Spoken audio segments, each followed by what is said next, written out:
ఈ దినవాక్య ధ్యానాంశం. నువ్వు ఎక్కడున్నావు? ఆ తండ్రి తన కుమారుని ఎంతగానో ప్రేమించాడు. తన కుమారుడు ఏ లోటు లేకుండా సంతోషముగా జీవించాలని సమస్తము సమకూర్చాడు. కానీ ఆ కుమారుడు, నేను నా తండ్రితో ఉన్నంతకాలము నాకు స్వేచ్ఛ ఉండదు, నా తండ్రిని విడిచి దూరంగా వెళితే నా ఇష్టానుసారముగా జీవించవచ్చని భావించి ఒకరోజు ఆ కుర్రవాడు ఇంట్లో ఉన్న డబ్బు నగదు తీసుకుని దూరంగా వెళ్ళిపోయాడు. అది తెలిసిన ఆ తండ్రి ఎంతో కన్నీరు మున్నీరై అన్ని చోట్ల వెతకడం ప్రారంభించాడు.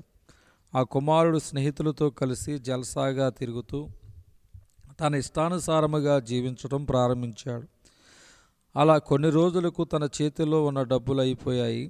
ఎప్పుడైతే తన దగ్గర ఉన్న డబ్బులన్నీ అయిపోయాయో తన స్నేహితులు కూడా తన నుంచి దూరమయ్యారు. ఇప్పుడు తనకి తినడానికి తిండి లేని పరిస్థితి. అల్లారుముద్దుగా పెరిగాడు కావున కష్టపడడం చేత కాదు. కానీ కష్టపడి పని చేద్దామన్నా ఎవరు ఏ పని ఇవ్వలేదు. చివరకు దిక్కుమాలిన స్థితికి చేరి అక్కడున్న రైల్వే స్టేషన్ దగ్గర అడుక్కోవడం ప్రారంభించాడు. ఆ విధంగా అడుక్కుంటూ ఉండగా ఓ పెద్ద ఆయన ఆ రైల్వే స్టేషన్ దగ్గర విచారంగా కూర్చుని ఉంటే అతని దగ్గరికి వెళ్ళి, అయ్యా, భోజనం చేసి చాలా రోజులైంది, ఆకలి మంటతో అల్లాడిపోతున్నాను, దానం చేస్తారా అని ఆ పెద్ద ఆయనను అడిగాడు. ఈ స్వరము వినటువంటి ఆ పెద్ద ఆయన ఒక్కసారిగా కళ్ళు తెరిచి చూస్తే, కళ్ళ ముందు భిక్షగాడయ్యా, అలా చూస్తున్నారేమిటి? ఒకప్పుడు నేను బాగానే బ్రతికాను, కానీ నేను నా తండ్రిని కాదని ఇంటిని విడిచిపెట్టి స్వేచ్ఛను కోరుకుని ఆఖరికి దిక్కుమాల స్థితికి చేరాను. కొంచెం దానం చేస్తే కడుపు నిండా భోజనం చేస్తాను అని అడిగాడు.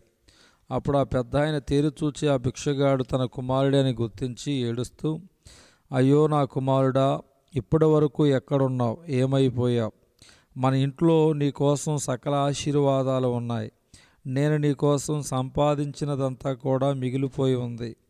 నీకేం కర్మ పట్టింది ఈ విధంగా అడుక్కుని తింటున్నావు అని తన కుమారుడిని తన ఇంటికి తీసుకువెళ్ళాడు. గమనించండి, దారి తప్పిన తన కుమారుడి కోసం ఆ తండ్రి వెతుకుతూ తిరుగుచున్నాడు. అదేవిధంగా పరలోకమందున తండ్రి దారి తప్పిన నిన్ను పట్టుకోవాలని, దర్శించాలని వెతుకుతూ తిరుగుచున్నాడు. ఆ పరమ తండ్రి ఐశ్వర్యవంతుడు, సకలాశీర్వాదాలకు కారణభూతుడు. అటువంటి గొప్ప దేవుణ్ణి నీవు విడిచిపెట్టి ఎందుకని దిక్కుమాలిన వానిగా జీవిస్తున్నావు? దేహి అని అనేక మందిని అడుక్కునే స్థితికి ఎందుకు చేరావు? ఈరోజు దేవుడు నిన్నే సూటిగా అడుగుతున్నాడు. నా కుమారుడా, నీవు నీ ఇష్టాన్ని కోరుకొని నా మాట కాదని, నన్ను కాదని ఎంతకాలం అనాథగా తిరుగుతావు? నీకోసం సకల దీవెనలు ఎదురు చూస్తున్నాయి. నీ పాత రోత జీవితాన్ని విడిచిపెట్టి నా దగ్గరకు తిరిగిరా. నేను నిన్ను క్షమించి నా ఇంటిలోనికి చేర్చుకుంటాను. ఒకప్పుడు ఎంతో ఆత్మీయంగా జీవించి దేవునికి దగ్గరగా జీవించి నీ సొంత నిర్ణయాల వల్ల, నీ తొందరపాటుతనం వల్ల, నీ కోపతాపాల వల్ల లేదా అవినీతి అతిక్రమముల వల్ల దేవునికి, దేవుని సన్నిధికి, సహవాసానికి దూరమైపోయావా? అశాంతికి, అసమాధానానికి, అసంతృప్తికి చేరువై నిరాశ నిస్పృహలో జీవిస్తూ ఉన్నావా? అయితే దేవుడు ప్రేమతో నీ కొరకు ఎదురు చూస్తున్నాడు. నిన్ను క్షమించి అంగీకరించి తాను నీ కోసం దాచిన ప్రతి ఆశీర్వాదాన్ని నీతో పంచుకోవాలని ఎదురు చూస్తూ నిన్ను వెతుకుతున్నాడు. ఉన్న పలానా నువ్వు దేవుని సమర్పించుకొని దేనహీన స్థితిలో నుండి బయటపడి ధన్యునిగా ఎందుకు జీవించకూడదు? ఆలోచించు, ప్రార్థించు. అయితే తండ్రి తన దాసులను చూచి ప్రశస్త వస్త్రము త్వరగా తెచ్చి వీనికి కట్టి వీని చేతికి ఉంగరం పెట్టి పాదములకు చెప్పులు తొడిగించుడి. క్రొవ్విన పశువును తెచ్చి వధించుడి, మనము తిని సంతోషపడదాము. ఈ నా కుమారుడు చనిపోయి మరలా బ్రతికెను, తప్పిపోయి దొరికినని చెప్పాను.